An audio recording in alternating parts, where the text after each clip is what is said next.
Mona Lisa painting जो कई अनोखे रहस्यों से भरा पड़ा है। शायद ही कोई पेंटिंग है जो मोनालिसा पेंटिंग की बराबरी कर सके। तो चलिए जानते हैं कि ऐसी क्या वजह है कि यह तस्वीर इतनी खास है और इस तस्वीर की खासियत किस कारण की वजह से है। इन सभी सवालों का जवाब आज के इस वीडियो में जानते हैं। यह तस्वीर इटालियन के निवासी लियोनार्डो दा विंची द्वारा 1503 और 1506 के बीच बनाया गया। जितना कमाल का यह तस्वीर है उतने ही कमाल के यह तस्वीर के बनाने वाले व्यक्ति भी हैं, क्योंकि वह कई विषयों में पारंगत थे, जैसे कि वह एक चित्रकार, इंजीनियर, वैज्ञानिक, सिद्धांतकार, मूर्तिकार, ड्राफ्ट्समैन, वास्तुकार के रूप में कार्य किया। शायद ही कोई इतिहास में ऐसी व्यक्ति हुआ होगा जो इतने विषयों में कार्य किया। इस मोनालिसा पेंटिंग की कीमत $790 मिलियन है। यदि इस कीमत को भारत की मुद्रा में बदले तो यह तकरीबन 5169 करोड़ रुपए है। इस पेंटिंग की खास बात यह है कि यह पेंटिंग किस महिला का है, यह सवाल लोगों को सबसे ज्यादा परेशान किया। इसके आइडेंटिफिकेशन पर कई प्रकार के सिद्धांत आए, जिसमें से एक सिद्धांत यह भी था कि लियोनार्डो दा विंची ने खुद अपने चित्र का निर्माण स्त्री के रूप में किया था। यह सिद्धांत सुसान डोरोथिया वाइट्स के द्वारा दिया गया था, जो ऑस्ट्रेलिया के कलाकार और लेखिका है। लेकिन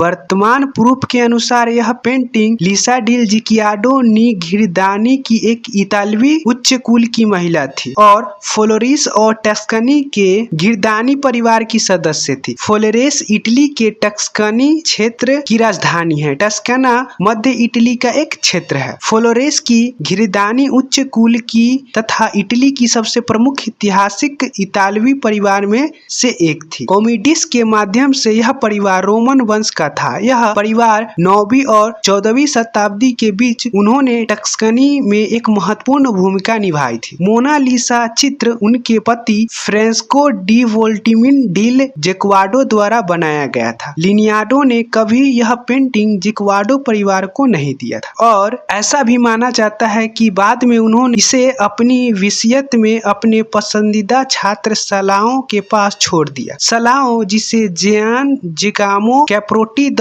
ओरोने के नाम से भी जाना जाता है, यह इतालवी आर्टिस्ट और 1490 से 1518 तक लियोनार्डो दा विंची के शिष्य थे। इसे बाद में फ्रांस के राजा फ्रांसी प्रथम ने इस चित्र पर कब्जा कर लिया था। अब यह चित्र फारसी की संपत्ति है। यह 1797 से अब तक पेरिस के लोवर संग्रहालय में सुरक्षित है। यदि इस चित्र को आप देखने का एंगल बदलते हैं तो इसकी मुस्कान में भी बदलाव दिखता है। यह कभी अधिक मुस्कान देता है, किंतु देखने का एंगल बदलने से मुस्कान धीमा दिखता है। लेकिन यह कैसे संभव है और इसके पीछे क्या रहस्य है कि यह अलग अलग एंगल से देखने पर मुस्कान अलग दिखता है? तो चलिए जानने की कोशिश करते हैं। इसके मुस्कान के रहस्य को पता लगाने के लिए हार्वर्ड विश्वविद्यालय के प्रोफेसर मार्गरेट लिंग्विस्टो ने गहन अध्ययन के बाद यह बताया कि यह मुस्कुराहट ज्यादातर कम स्थानिक आवृत्तियों में खींची जाती है। इस बात को समझने से पहले कुछ शब्दों के मतलब को समझ लेना उचित होगा, जैसे कि कम स्थानिक आवृत्तियां क्या होती है। तो बता दें कि स्थानिक आवृत्तियां किसी भी संरचना की एक विशेषता है जो कम जगह में स्थिति में पुनरावृत्ति होते रहती है। इसीलिए इसे दूर से या किसी एंगल से देखने पर यह स्थानिक आवृत्तियां एक निश्चित क्षेत्र में पुनरावृत्ति होते रहता है, जिससे इस चित्र में मुस्कान में अंतर दिखने को मिलता है। और इस बात की जानकारी लियोनार्डो दा विंची के उस समय में था, क्योंकि Leonardo da Vinci body structure को समझने में कई कार्य भी किया था। यह चित्र तब प्रसिद्ध हुआ जब इस चित्र को चोरी 1911 में विंसेंजो पेरुगिया द्वारा किया गया था। हालांकि विंसेंजो पेरुगिया को अरेस्ट कर लिया गया था। तब से आज तक इस चित्र का प्रसिद्धि बना रहा।